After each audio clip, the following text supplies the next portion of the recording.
Now, doctor, in the course of that diagnosis, have you considered the concept of postpartum depression and or postpartum psychosis?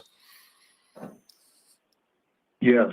And can you tell the jurors how that... First of all, I'm sorry. Can you tell the jurors how that factors into your diagnosis and opinion?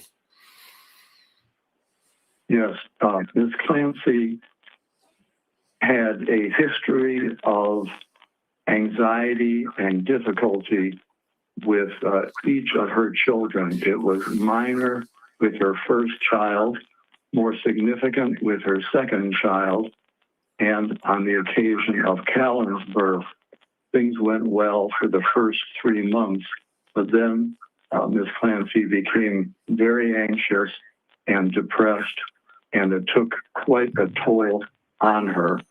And I believe the jury has heard from various treaters, such as Dr. Tufts and Nurse Gelada and others, and her own anguish about how depressed she was, where she actually felt she couldn't function, her brain was damaged, she would never be the same. So she definitely met the definition of a major depression as well as this bipolar phenomenon. Now, with respect to the postpartum aspect, since Ms. Clancy's symptoms began within 3 months of Callan's birth, that would be considered a postpartum onset. Then, of course, she had considerable difficulty over the next 5 months, and at the time of the crime itself, on January 24, 2023, Ms. Clancy was frankly psychotic. So in that sense, she had a postpartum psychosis. It's actually not frequent to have a postpartum psychosis 8 months after a birth, but it does occasionally occur. And so what I can say is whether it is the classic postpartum psychosis or not, with the postpartum onset and frank psychosis on the day of the killing, I would label that a postpartum psychosis in the sense that it was a postpartum onset and she was clearly psychotic on that day. And doctor, when a person is psychotic or involved in having a psychosis, in your opinion, are they able to appear normal, quote unquote, communicate with people, drive a car, things of that nature?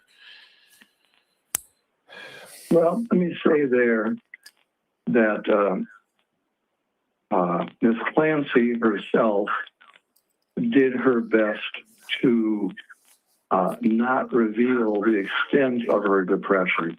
She was frank with members of her own family. Her sister, her mother-in-law were aware of how anguished and depressed she was. But with more casual friends, she tended not to show the extent of her depression. I'm not suggesting that she was, although psychosis can indeed wax and wane, for example, on the day of her crime, I'm not suggesting that she was frankly psychotic every minute. She was functioning. In fact, she said she was having a better day than other days. And she actually went out and made a snowman with the kids, took Cora to a doctor for the 5th birthday checkup, and was functioning at a level that was not frankly psychotic until she had a command hallucination while her husband, Patrick, was out doing a couple of chores. And can you tell us, doctor, what, in your opinion, what a command hallucination is and how it fits, if you will, in a diagnosis of psychosis? Yes.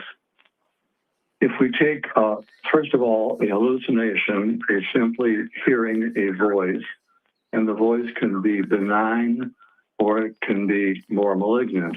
So a voice may just simply say, open a window. About 1/3 of voices are called command hallucinations. That is an instruction to do something. And the majority of those commands are benign. So it might be open a window, get a glass of water. It might be something much more ominous, such as to kill oneself or harm someone else. Those are dangerous command hallucinations. Now, in Ms. Clancy's case, she had not only a command hallucination on the day that she killed her children, she had what is known as a delusion of influence. That is, not only did she hear a command, but she felt that her body was taken over by an external force where she was in a dream state and did not have control of her own body. It was almost like she was a puppet and someone else was pulling the strings. Yeah, hold on a second. Counsel?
Members of the jury, I want to give you an instruction at this point. I'm going to go into this also a little bit later when I give you the full instructions at the end of the case. But you were not to consider the defendant's statements to any psychiatrist or psychologist as establishing the truth of any facts that are contained in that sentence, in those statements, all right?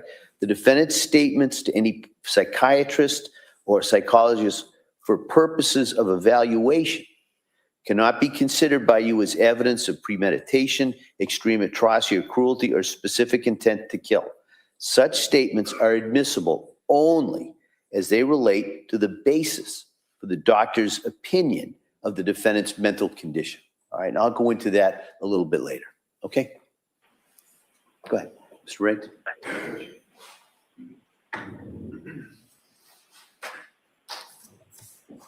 So, Doctor, to conclude, would you relate your opinion as it relates to the standard of a person being lacking criminal responsibility at the time of the commission of a crime in the Commonwealth of Massachusetts?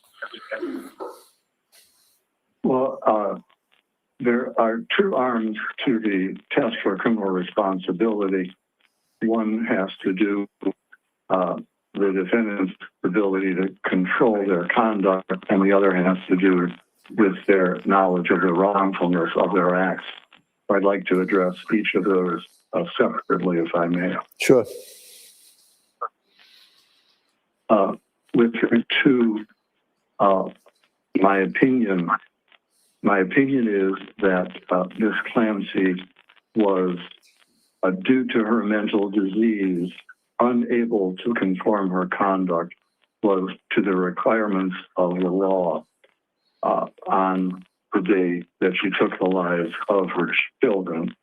And let me give you the basis of that opinion. First of all, she was hearing a voice which was commanding her to engage in the killing behavior, and she did not feel any sense of control. She felt that she had to obey the instructions she was receiving. It was a matter where she was just following the command rather than being able to make any decision to do it or not. And for example,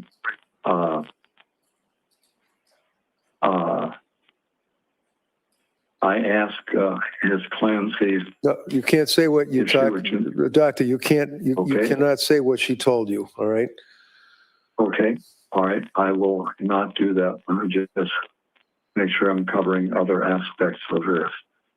The second evidence that she was lacking control is the fact that she made a severe suicide attempt, also based on the command hallucination that she heard that day, so that she not only cut her throat and jumped out of a window, she very much wanted to die.